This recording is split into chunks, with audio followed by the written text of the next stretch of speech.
Earlier this month, we told you about the so-called motherhood penalty on Here at Home. Yeah, that's the idea that a woman's career actually suffers and doesn't progress as much as a man's after having a baby.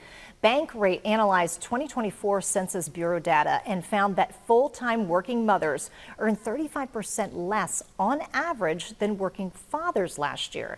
The data also shows that gap has actually widened since 2022. And that's why on today's Elevating Women in the Workplace segment, we're taking a deeper look at this issue and what you can do about it. Yeah, joining us once again is human resources expert and women's leadership coach, Wendy Glass. Good afternoon, Wendy. Thank you so much for coming on Here at Home. And boy, when you hear numbers like that, it really is upsetting, especially in 2025. Both Natalie and I are moms. You know, we went through going through, having a child, being on maternity leave, and then trying to get back into your new normal, getting back in your schedule, and that's really difficult. But, what are some of the biggest challenges that women have once they do return to work after having a baby? You are so incredibly spot on, right? And I'm speaking today not only as an HR executive, but I'm a mom. And my children, like my youngest is 25, so 26, and so it's been a few years since I went through it. But you remember back. Yeah, but I mean, the challenge is you would think in today, like 2025, we should be back past this. Sure. It should not be an issue that we're talking about. And so from my perspective, two of the biggest challenges are, one, it's just trying to find the balance in new competing priorities, right? Those of us that maybe were career dedicated and before starting a family, then we decide to start our family, and it turns your life upside down. Sure. It really does. And so part of it's internal and just trying to find your new balance. The other part of it is this sense of loss of our professional identity. And how do we stay connected to that and not allow it to fade while we're learning this new balance? Because the fact of the matter is we can do both, and we can do it really well. Yes, absolutely. I think that's really key to really hone in on. I mean, we can do both, and we can do both well. But let's talk about, the employers. What can the employers do to really support women who are going through this transition? So Kimberly and I were chatting a little bit before the segment, and we were talking about just if you look at the generations in the workplace, millennials make up the largest population of the workforce. Gen Z, which are they're younger than 18, but in the workforce, the 18 to 28-year-olds, they're the fastest emerging. Their expectations are so different. And so I'm going to answer your question, but I really want to just kind of force the fact employers have to do something different, or they're not going to be able to overcome the talent crises we're facing.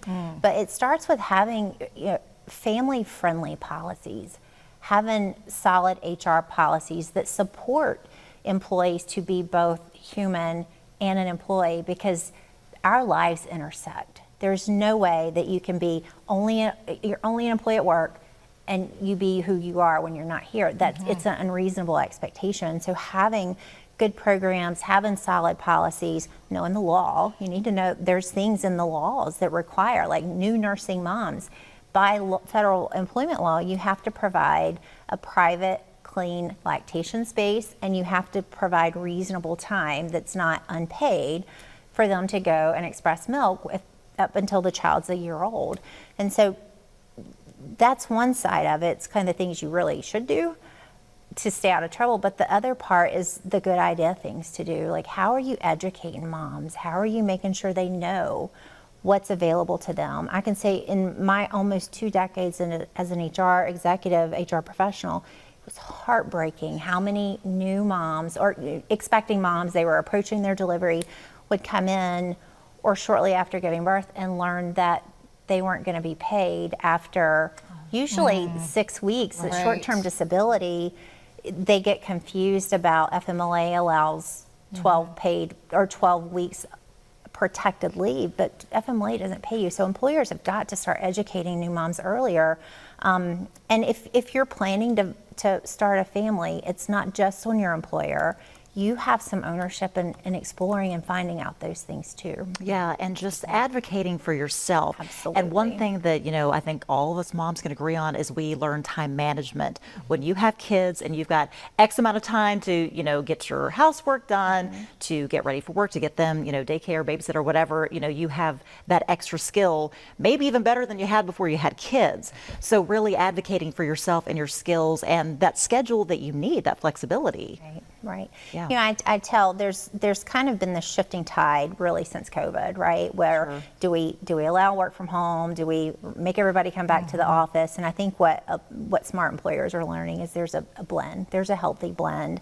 And so as a new mom, hopefully you work for an organization that is mindful of the fact that people found their priorities shifted during COVID. Right. But go and ask for what you want for her. If you don't ask, the answer is going to be no. It's always going to be Good no. point. Right, exactly. Yeah, Yes, you never know what the yes will be if you don't ever ask. Yeah. Ask for it, and when you're making the ask, do it with authority, and do it frame it around a productivity win.